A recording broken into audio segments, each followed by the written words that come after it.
I remember when we were strong. Back in the days before King Tenebrae and his royal guard, and the people of Amosran took up their own arms for fun and profit. Before all that, it was just us, the Viridian Outriders. We kept the roads and trails safe and secure, with homes and forts scattered about and locales civilized and not.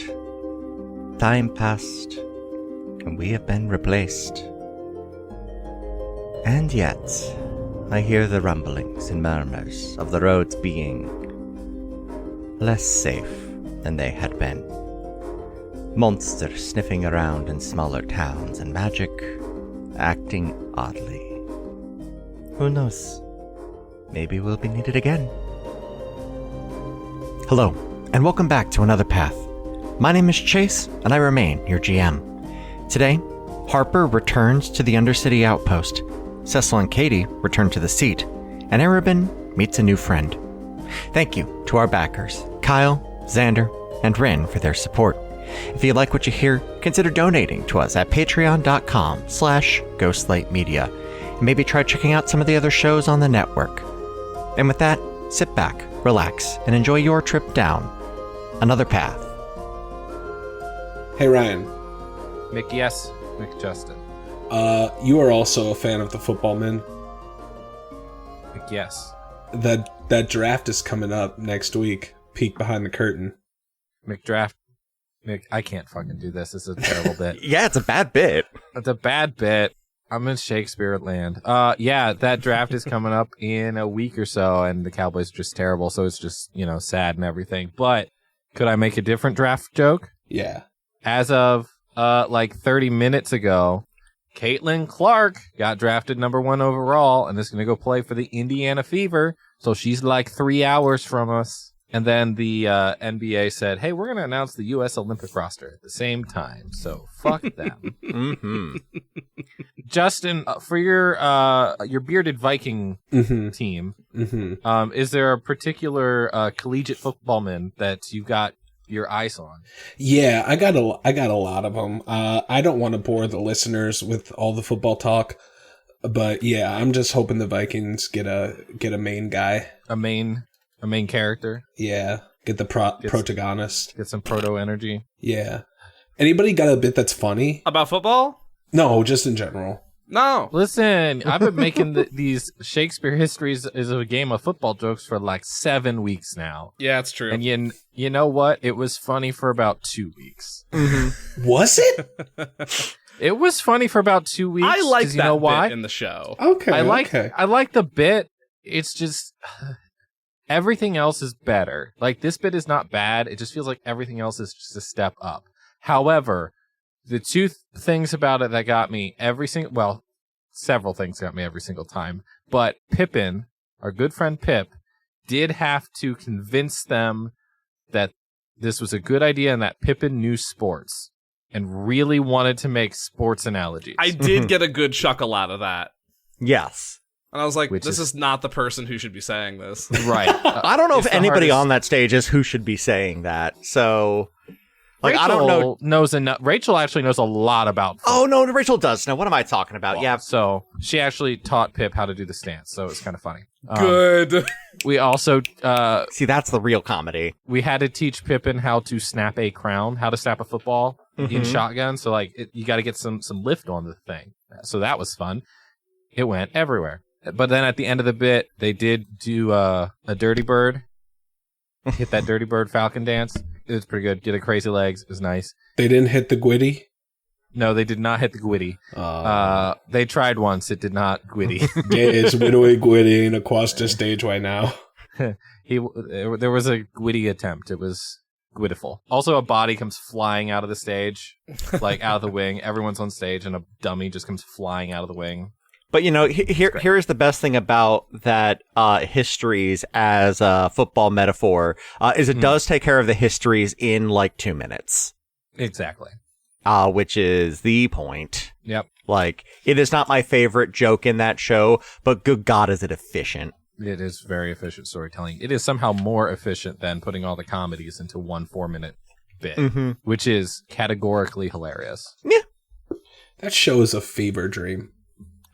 A very Felt like good it. fever dream. Yeah. It felt like it. For anybody who doesn't know, we're talking about complete works of William Shakespeare, abridged again. Abridged, revised again. Abridged, revised again. That's it. Yeah. It's a good show. Go see it if it's near you. If you live in Northwest Ohio, you just fucking missed it. You missed your shot. You just missed it.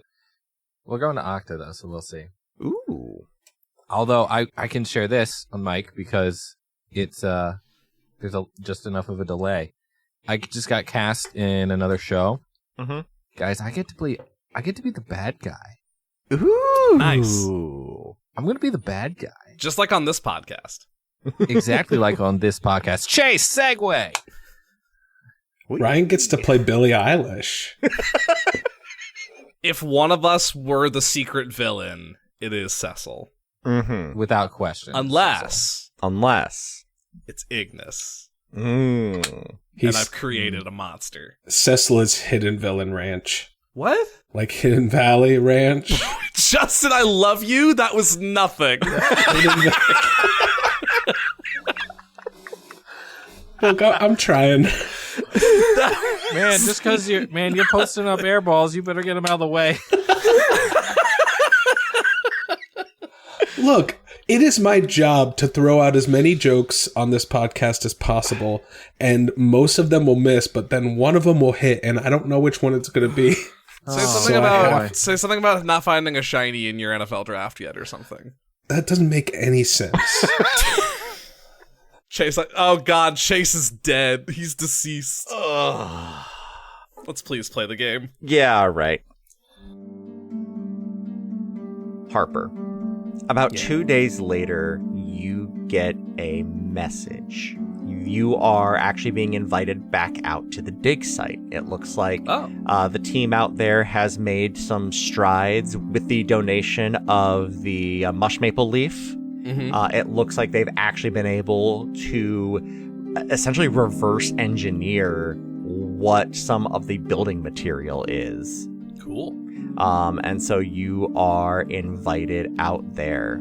It takes, again, about a day and a half. It's actually getting faster every time you go. There is a visible trail now between Bering and the dig site. You head out, and Alexi Tate is there. Her familiar is doing low circles around her feet. She looks up as you enter. Ah, Doc, very good. Safe travel here, then? Yeah, pretty smooth. Good. The road we're starting to form is making things a little easier. Excellent. Good. Please, come with me. And she leads you into the back. The network of tents has grown even since you were last out here. It looks like there are a few more individuals from several different institutions here working on things, but she takes you to a room where there is essentially like a large bell jar in the middle, and with a large crystal suspended at the top. On the side of the bell jar, there is a little door that opens up, and sitting in the middle there is a pedestal, and on that pedestal is a piece of the stonework, that weird fractal building material. I still have some sample pieces of that I think I fish out of my pouch, just to get like a 1-to-1 comparison on visually. Yeah, same stuff. Hold on to that. That is let me show you. And she looks around and she motions up. Could you please Anthony, could you please do the thing? And this one wizard guy just kind of looks over, gives a wave, walks up, rubs his hands together, places it on the top, and casts a spell. You see that the crystal at the top seems to activate and light up and shoots a beam down. And as this beam fires, Alexi just turns to you and shrugs. Well, when we tried everything, and nothing was working, we ended up going back to basics. I don't remember who it was, but somebody had a brilliant idea of, going as big as we could with some more simple spells. So that is how we came up with this contraption. It amplifies dispel magic. Whoa. And so what this is doing is essentially doing a hard break on whatever spell it was that was activated upon this thing. So, what's the order of operations here? Did this apparatus trigger the change from the leaf to the stone? Well, no. I mean, we don't know how it got into that situation in the first place. I mean, clearly some sort of magical effect created it. That's kind of what we landed on, is that the stone, and she's gesturing to what you have in your hand, whatever it was, and I'm about to show you exactly what it was, or at least what we believe it was, what we determined is that the fractal patterns are arcanic nature. That is a spell effect caught in media cast. Okay, like a visual representation of like a spell. Yes, of some kind of large magic effect that happens. And so what we learned, or what we figured is, well, if we could reverse that, but using, typical dispel magic, it bounced off. It did nothing. And then this happened, and this spell has been cast the entire time you have been having this discussion. This is not something that any normal mortal could do. But she opens the door, and you walk in, and the first thing that hits you is this strong smell. It's like a mocha, almost. Like it's a deep and rich, like, earthy smell that hits you. Mm-hmm. And you make your way over, and you see sitting on the plinth, sitting in the exact same shape as what was there before, is a organic texture. Like, not quite wood, but also not wood. It's approximately wood. Yes, but not. This is subterranean building material. It is a mushroom. Mm-hmm. Quite literally, like this.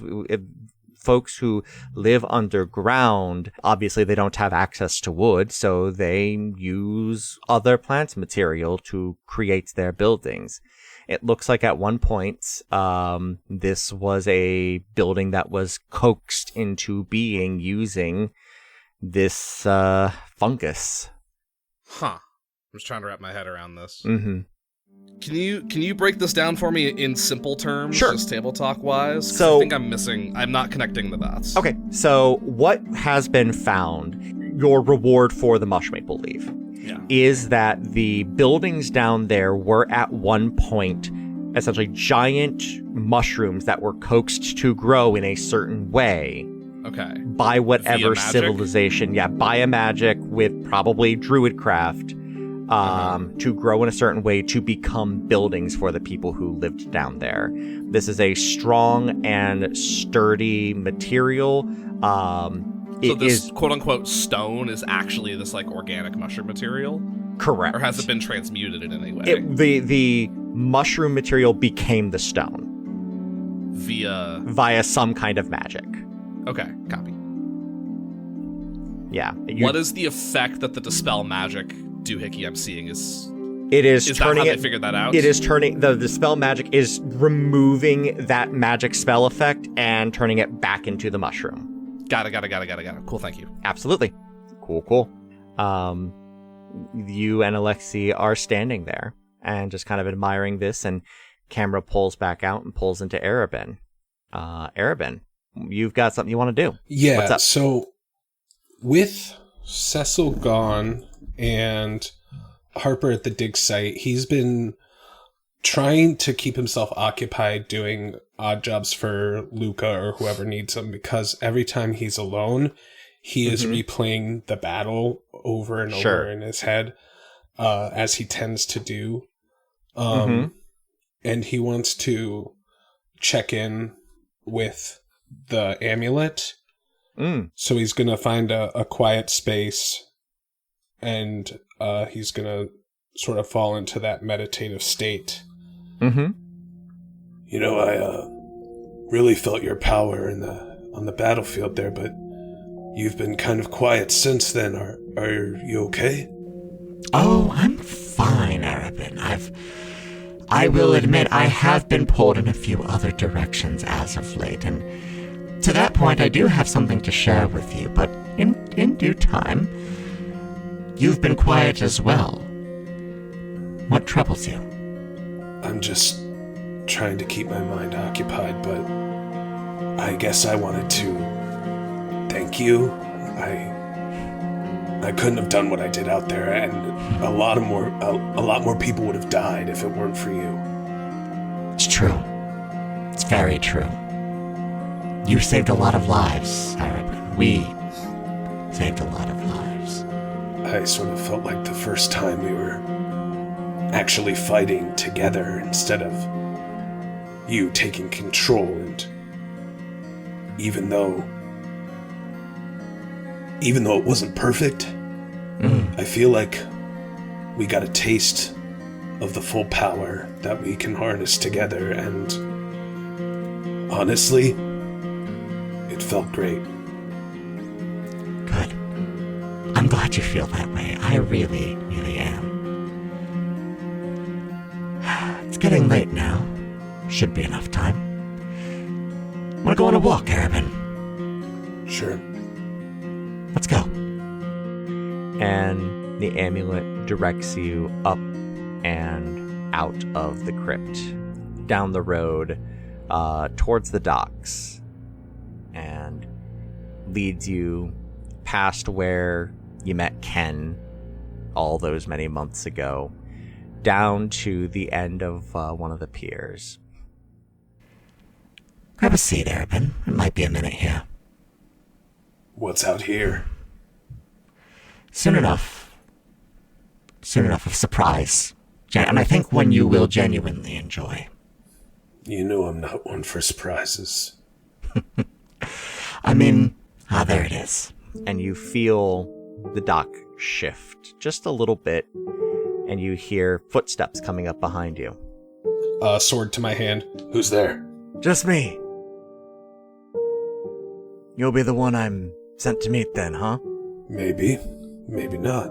Stepping into the moonlight, there is a figure about slightly under average height. We're talking like 5'8", 5'9", kind of not heavy set, but sturdily set, like a very firm build, curly hair, very like beardy face as well.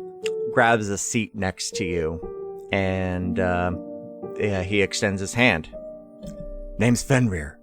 Aeroben. You see around his neck a matching red amulet. I clock it, but I don't say anything about it. So what brings you out here? He taps the amulet. Was told to meet a friend. I was told you're about as well read in as I am, which puts us in from smaller number to smaller still. I'm confused. You've been talking to it? Yes, Aeroben. I have been talking to the entity. We both serve the penumbra. We can stop speaking in code. I haven't been able to talk to anyone about it. I know.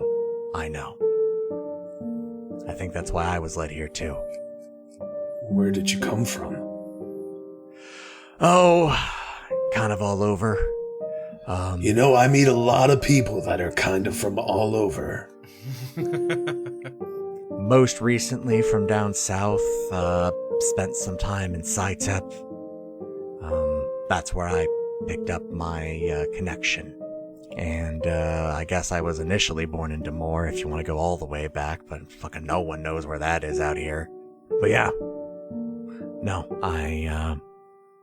I've been working with the penumbra for about 3 or 4 years now. How about you?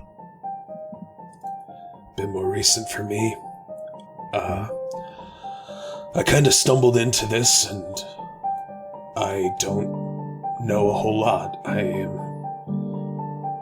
I'm just trying to protect the people I've found. Hey, and that's a good goal.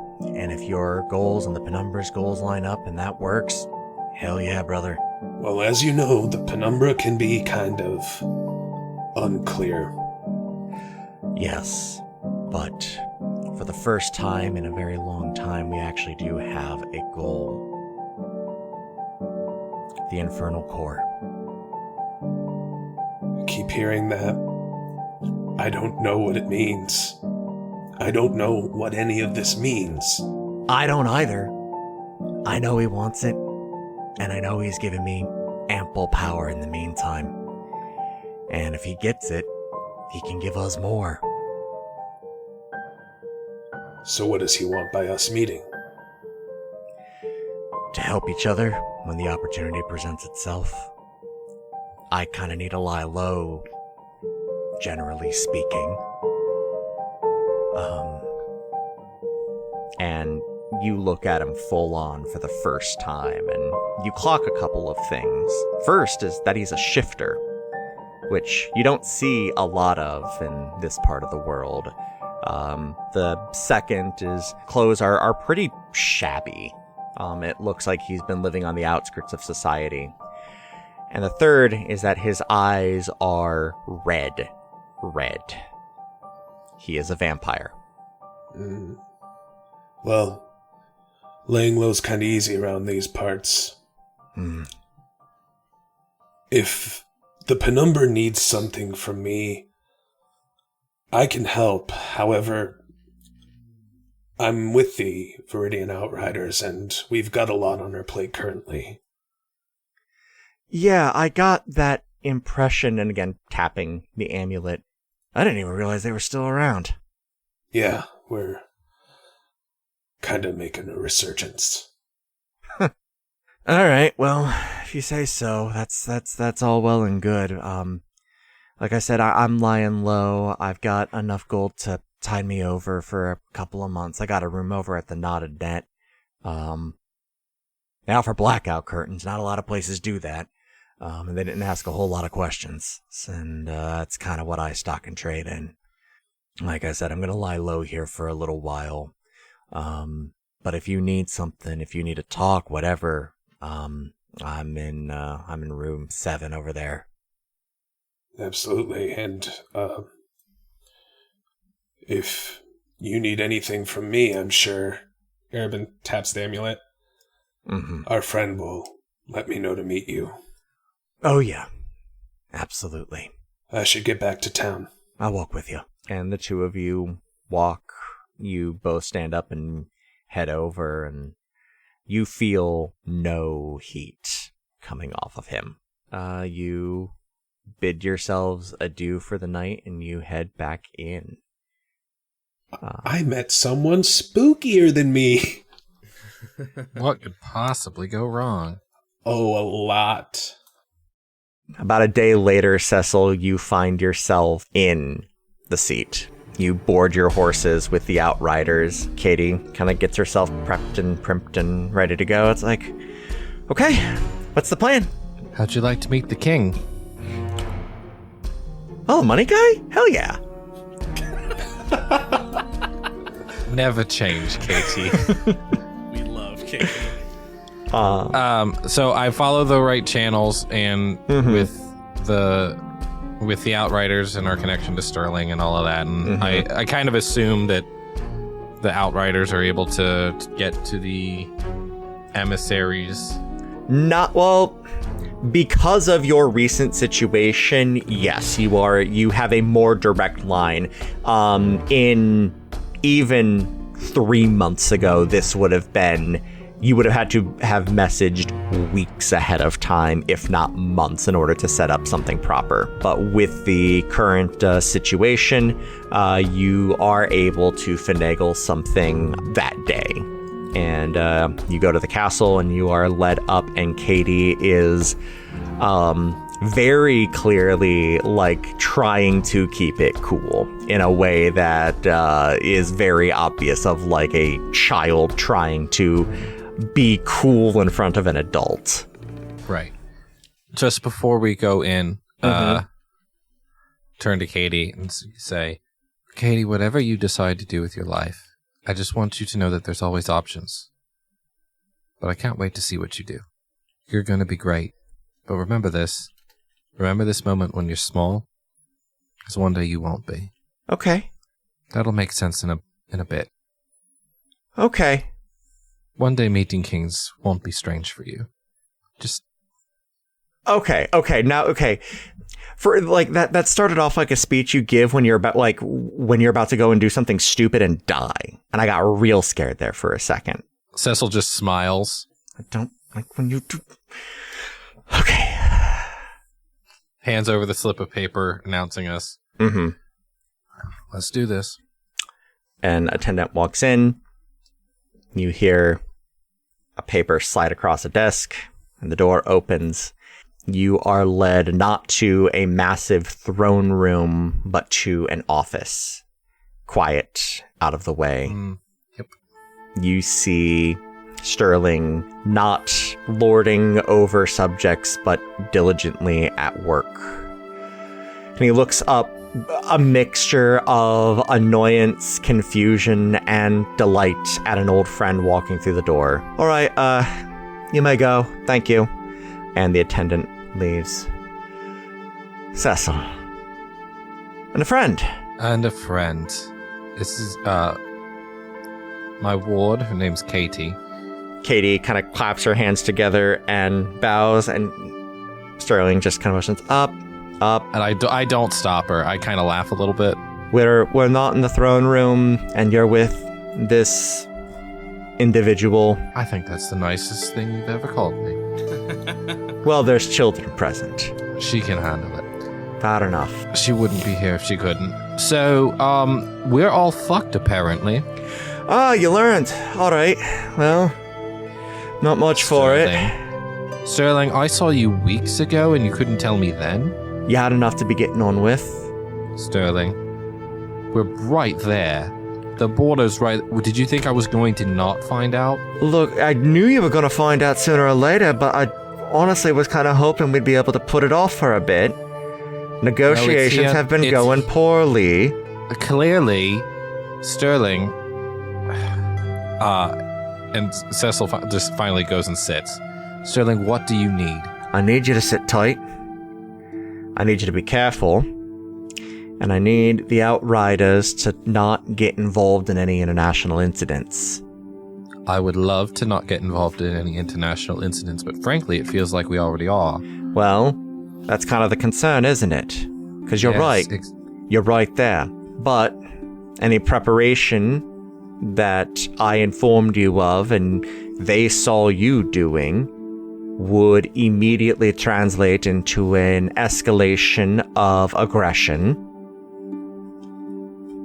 And if you all started moving forward with getting prepped for things, they would also start moving forward and getting prepped for things.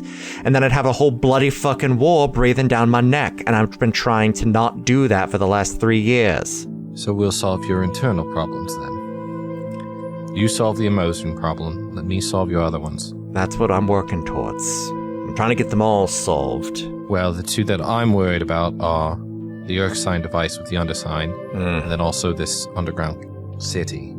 Focus on the city, if you can. You've met them. The approximations? No, well, I mean, yes, I was actually talking about Hart and Morris. Yes. They're enthusiastic about getting things done.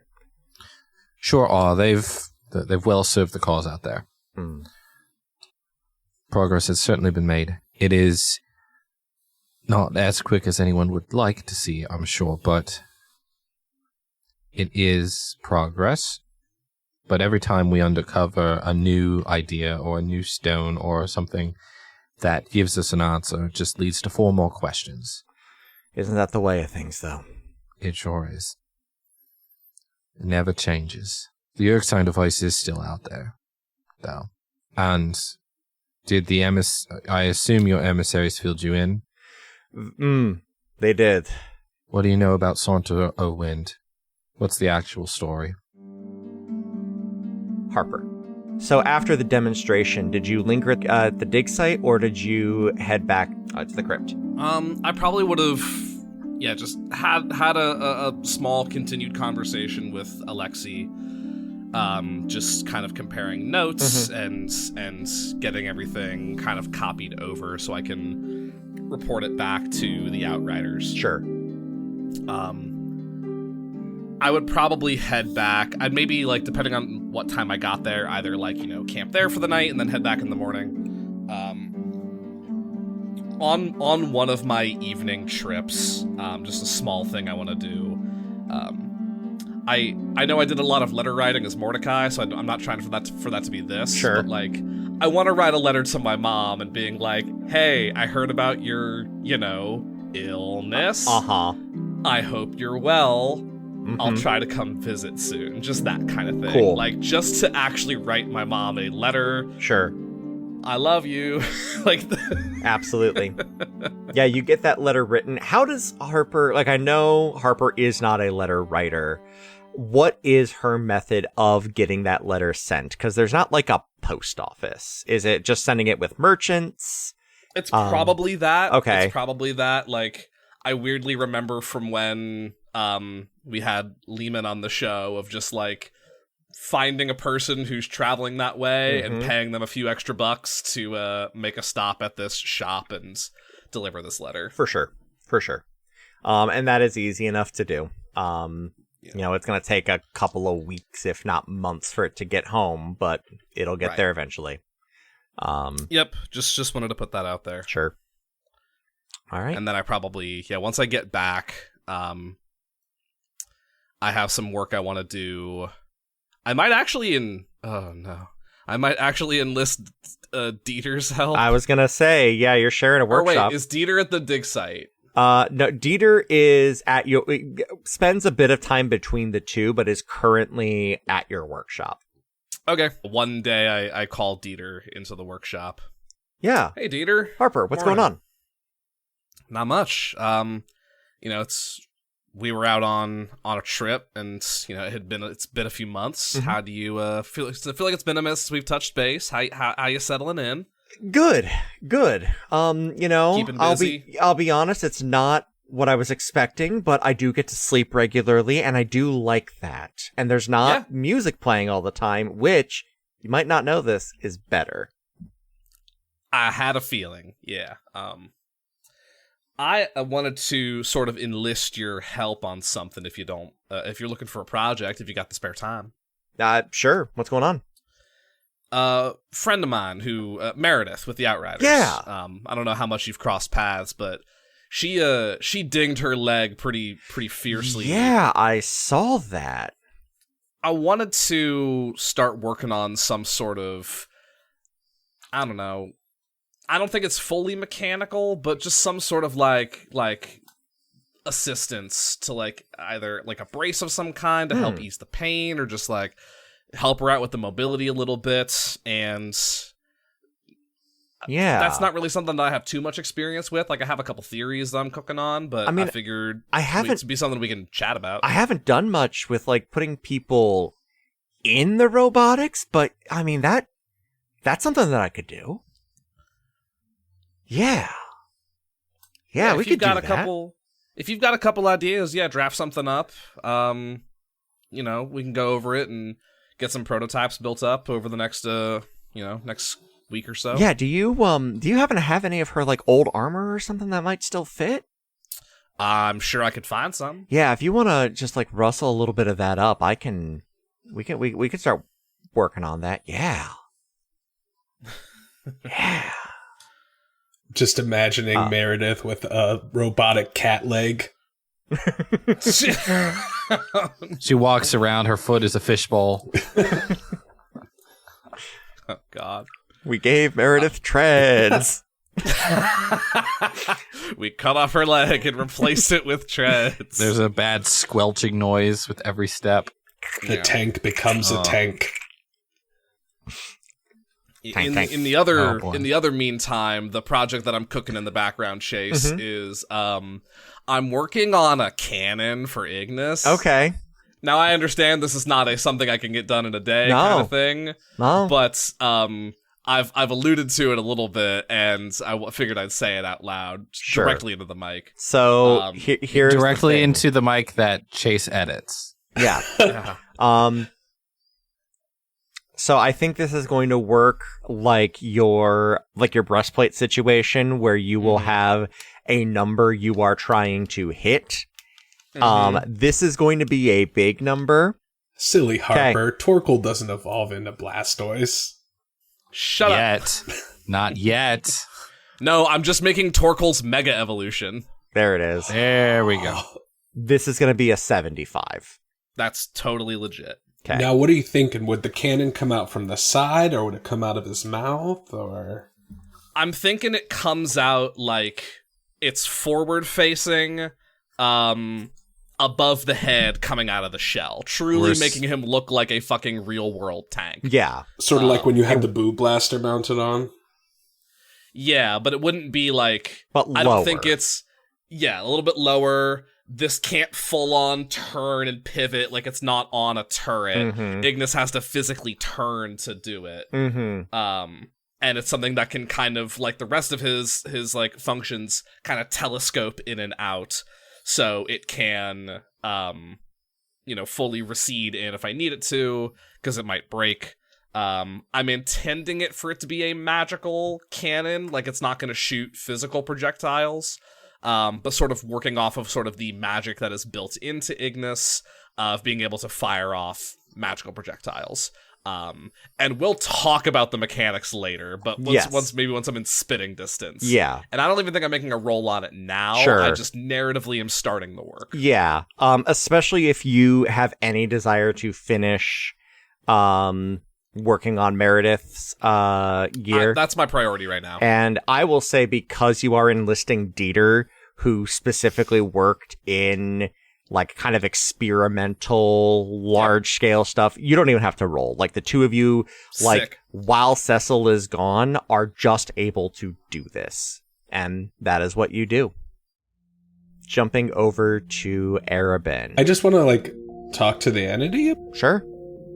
So, how many of us are there? Oh, not many. I would say, well, across all of Meandaris, probably say 30.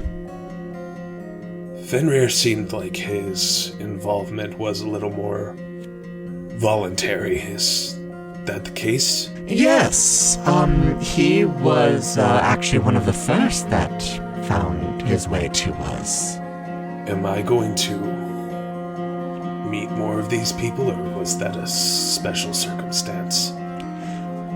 For now, no. Okay. The Penumbra has not seen fit to pull his forces, as it were. Just give you a little bit of extra support. The Penumbra believes that the way the shadows are falling, we are close to an infernal core. Well, you wanted my help for a reason, and I believe that that reason has to be good. So, if there's something you need me to do, I ask that you just be clear about it and not speak in riddles. When the time comes for clarity, you will have it in spades, Aeroben. I promise you that. Alright, I'm gonna go with you for now. Very good. How are you spending your days otherwise? I think that I am reporting to Luca and basically asking him every day what he needs me to do, whether it's guarding the town, whether it's looking for any sort of thing. Basically with the other two not really around, Aeroben is defaulting to just taking whatever work Luca wants to give me. He assigns you sundry duties throughout the week. At first, he doesn't really seem to know what to do with you. It's been a while since somebody has come to him looking for work. Most people tend to avoid him in that respect. But what ends up happening is that, more often than not, almost as an echo to your first days with the Outriders, you are sent to the library to work with Lenny. And it is on one of these days where Lenny, with his milky eyes, looks up at you. Aeroben, may I ask you a question? Yeah, what's up? Maybe impertinent, and I apologize, but my eyes, I'm not sure if you know this, but my eyes aren't what they used to be. I did notice that. You're a clever one. Aeroben, you're an Aasimar, right? Yeah. Where are your parents? Honestly, I don't know. I never really knew them. Curious. I've only ever known, in my long life, maybe 6 or 7 of those of your ancestry. Honestly, that's more than I've known. And that's what they've all said as well. The gods, as far as we know, left this world some time ago. All that we have are the echoes, the beings like the virtues and those patrons that reach a hand down. Some say that in other parts of the world there are true gods that have come back, but that sounds like hogswash to me. I never met them. Yeah. I feel like the gods left me long ago as well. They left us all. Some say it's for the better, though. At least they left you here to help me, huh? I guess that's true. Honestly, Lenny, I was kind of hoping with Meredith being dinged up, I would have more exciting duties, but at least I'll be able to practice my cues. Aeroben, I can tell you from personal experience that exciting duties are not always what they're cracked up to be. Yeah. The Knight Captain has almost entirely lost the use of her leg. She may never fight, she's not been able to fight like she ever could again in quite some time, and now that is doubly so. I lost my eyesight in a fight, and I pray that you never lose anything like that. If I ever do, it's gonna be one hell of a fight. Good. I'll see about getting you some guard duty, though. That'd be nice. I can manage myself for a day or two. And he winks at you, and you get back to your cues. Cecil. Can a blind guy wink? Real question. Yeah, his eyelids still work. Okay. His eyelids still work? Yeah. Okay. That's just, yeah. Yeah, no, it's just like Cataract City. No idea. Yeah, so it's, yeah, okay, cool. Yeah. Sterling leans back in his chair, puts his head in his hand, much like I'm doing right now. Saunter Elwyn, what? Oh, right, Saunter's fault. Okay, no, I get it. Cecil, your bet is as good as mine on that. You know I was never the scholar of the group. That was your job. Yeah, I know you're not the scholar of the group. That is my job. However, a lot of things don't end up in the right books or written down the correct ways as really happened. You and I both know this well. If we're talking about some sort of folktale, fairy tale that has now been brought to life, or at the very least referenced, whether it be a place or a person, an individual, an entity, there's a rumor now that Saunter's dead. That's what the name implies. But I don't know why you think I have some sort of special knowledge about some long-forgotten deity or demon or devil or whatever the fuck it was. Any chance it's in your briefings? 'Tis not. Any chances in your library? Possible. Well, Katie and I have already looked through once for something else. We'll look through again. Yeah, I know you looked once through something else. And by the way, never do that again. Please. Ask. I'm asking. And he looks out the window. I can give you the day. I'm happy to do that. But do keep in mind that, well, there'll be eyes everywhere. I've become more aware of that in the last few months than ever before, honestly. Look, go and look for what you can find. Let me know what you find. Absolutely. And, No, we will. I'll have some food sent out for you as well. There's going to be a time, Sterling, where you're going to need somebody to do something for you. I'm the king. That's every day. I think you know what I mean. I'll be here. You know I will. Right. Well, I'll be here. You know I will. Do you miss it? Takes a long pause at that. He leans forward and he reaches into his desk and he pulls out his sash. Some days more than others. I heard that fight was a hell of a fight. You didn't take her to that, did you? Did I take Katie to that? No, although she wanted to. No, she didn't need to see that. I really did want to go. Girl, you don't want to be there. It was a nightmare by the sounds of it. It was brutal. Some will never be the same, and thank the gods we didn't lose them. But soon enough. Soon enough. Can I make an insight check on Sterling? Just like you're gonna get an insight check after the conversation. He rings a bell. It is a specific bell. You see that he's got like an array of them next to his desk, and he rings one, and it echoes. Seems to have like a magical echoing quality that goes farther than a tiny bell should go. You became king and became proficient in the handbell. Finally. Carillon was always my mother's passion, not mine. A woman in a black robe comes in, a half-elf woman. What can I do for you, Your Highness? He nods and just kind of rolls his hands like, please take these two down to the library, if you please.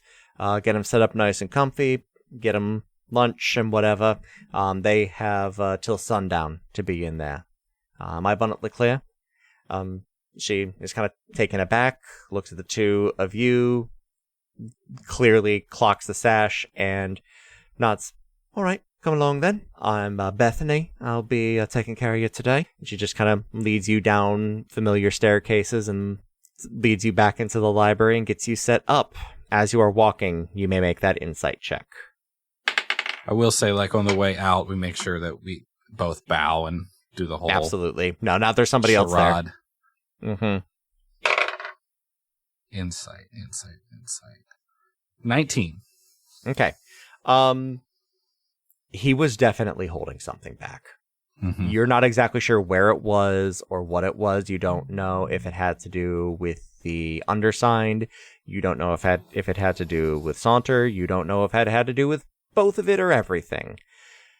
But something in that neighborhood, he was 100% not telling you the full story. Heard. All right. So as we head down, Katie, I know you only had 2.5 days on the road to learn Abyssal. Yeah, I've got the Common to Abyssal translation dictionary. I don't know if this is actually what that is, though, because half the letters just kind of don't have translation marks on it, so I'm not sure what exactly is going on here. Yeah, so that's gonna... Yeah, this is going to be an interesting day for you and for myself. Let's go. So I will say, like, I just want to say, like, Cecil taught her, like, a half dozen phrases and some of the specific words, so, like, saunter a wind, saunter's and all that stuff and anything else, just so that, like, those specific phrases would jump out. Mm-hmm. And then also a little bit of Abyssal so that she at least can recognize the books or the text to know kind of what to look for. Mm-hmm. Cool. 1 day in a library. All right. All right. You can research, assuming that Katie is assisting you with this. I will let you make 2 history checks at advantage, so 4d20. Whatever is the highest will be your roll for the day. Okay. And you are researching, specifically, you are researching Saunter and the connections there. Oh, boy. Because there's all the stuff with the prisoner and the prisons, but I feel like I could get some of that from the Outriders, maybe, and maybe from the emissaries. Sure. And then also, I'm not going to get anything on the war down here, and I've already looked down here for underground stuff. So I think I'm going to spend the time looking for Saunter a Wind, anything that we can come up with. Sure. In that realm, the folk tales, the fairy, the lore, the contracts, the bargains. Mm-hmm. So all the devilish pacts and such. Sure. Okay, let's do this thing. 4d20, and it's a what check? History. History. History okay. or religion, if that's better for you. History is better. Cool. Natural 20. Out of 4, that makes sense. So that's going to be a 25. You and Katie spend all day at this. You pick at a substantial but almost entirely forgotten lunch that is brought down for you. And eventually what you end up finding is that there are a couple of different stories of how Saunter's Fall gained its name. There is the one that is most commonly told that you already know of Saunter o' Wind entering into some kind of game of chance against Watch and losing everything in that game. There is another where it is more of a break even and the two part as friends. What a Nat 20 gives you is that there is a third story. Katie's the one with the moment of inspiration here. It's like, I'm gonna check on something. And she goes down the religious books and is not researching in demonology or devilry, but amongst the scant few books of Celestial, and is able to turn up an old story. There's an interesting quirk to the fiendish languages and the celestial ones, where they're actually built on the same root words, but depending on tonality when you are saying them determines the language you are actually speaking. So the structure of the words is identical, even if the execution of them is quite different. In Celestial, Saunter's Fall translates to Saunter's Folly. It is that Watch does not defeat Saunter, but in fact pulls one over on Saunter and leaves him in some kind of a weird lurch or bind. And then there is even a further fourth story where Saunter is the one who comes out on top, but swears Watch to a certain kind of secrecy. Who's to say which is true? Who's to say which is true? Good idea there, Katie. Thanks. Yeah, I was just thinking back on it, similar languages. Maybe there's something there. Apparently there is. Sure is. Sure is. Well, let's go see if the emissaries can get any more knowledge for us about this prisoner. And I think we've about worn out our welcome here. Yeah, probably. Who are you trying to find? The emissaries that Sterling sent. Hart and Morris. Hart and Morris. That would have been the ones that we gave the tag to. Sure. Just to kind of close the circle on that and see if they can have figured anything else out. I where have that goes. I have rolled a 4 and a 1. Both of them are on away missions right now. Fair. Fair. Well, I guess we spend another day or night in the seat.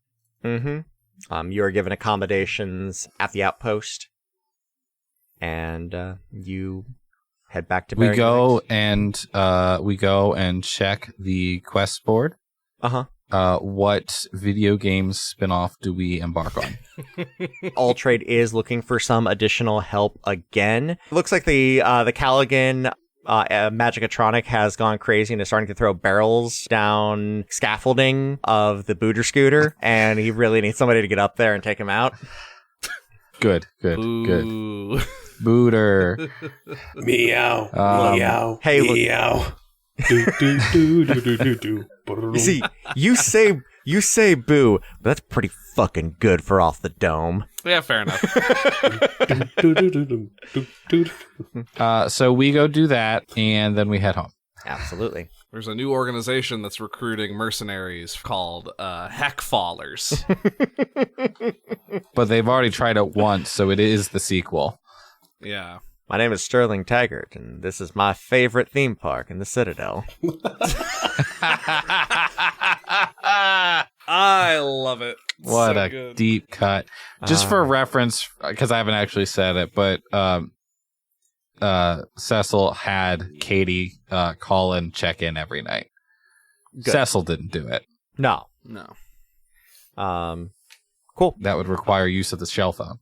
All right. Harper, Aeroben, do either of you have anything else you would like to do? Or? I don't have anything in particular. I do think that Harper and Aeroben take the opportunity to have morning coffee together every day that Cecil's out. Oh, yes. And whenever Katie calls, we both get together and take the call. Yeah. And Aeroben's like, give me the shell, give me the shell. No, I'm talking to her. We're like leaned forward on the bed, like, you know, feet kicking kind of thing. In our jams. You each put a finger on the phone. On the shell phone. The shell phone, Chase. excuse It's been me. established. TM. Yes, it is. Speaker That's right. stone. My TM. apologies. Yeah, put it on speaker stone. But no, I work with Dieter. I just spend some time with Aeroben, spend some time with the other crafters, check in on Meredith, etc., etc. I think Harper is keeping Aeroben grounded in a way that he's not fully drifting off into this monotony of talking to the entity every day, because that gets Aeroben closer to the cliff that Harper is trying to pull him away from. And Aeroben, I will say, like, maybe once every 2 or 3 days, you do get a ping from the entity to go and, like, hang out with Fenrir for, like, 20-30 minutes. He knows no one in town, and considering his condition, it's not easy for him to meet folk. Yeah, he's my spooky friend. He's your spooky buddy. Cecil, you had one more thing? Just on the way back, I think, just at the campfire one night with Katie, Cecil looks at her and says, Katie. Yeah. Why do you still work in my tea shop? What else am I gonna do? Many other things. Because I like it. Because I like my friends. I guess I like you. Gross. Gross. You. Like, I mean, I don't have that much saved up. You know, if I were to take off, like, and that's it. Do you see yourself becoming an outrider? If I stay around much longer, yeah, probably. That path is open to you, and you know that. I know. And there's nothing wrong with it. I know. Just seems... I don't know. I mean, aside from Aeroben, it's like kind of a bunch of old folk, isn't it? I resemble that remark, yes. Yeah. You and Luca, I mean, even Harper's on the older end compared to me. Like, I know I'm, like, an adult almost, or I am, whatever. I don't know when my birthday actually is, but, like, close enough at this point, I bet. And I don't know, it just seems like something you do when you're older. There are plenty of things that I have not done, that I said I would do when I was older. And now that I'm older, I've got too many responsibilities to do them. Yeah, and you got those responsibilities from the Outriders. You're always welcome, Katie. There's a big world out there. I know. But right now, there's the shop. There's making sure that, my friends get through, at least get themselves to a place where they can manage a schedule, pour a decent cup of tea. This is true, yes, this is true. There's always going to be a reason to stay. Always will be. We can get you connections somewhere else. We can see what you want to do. See how fast you grow. See how far you can go. I can't wait to see who you become.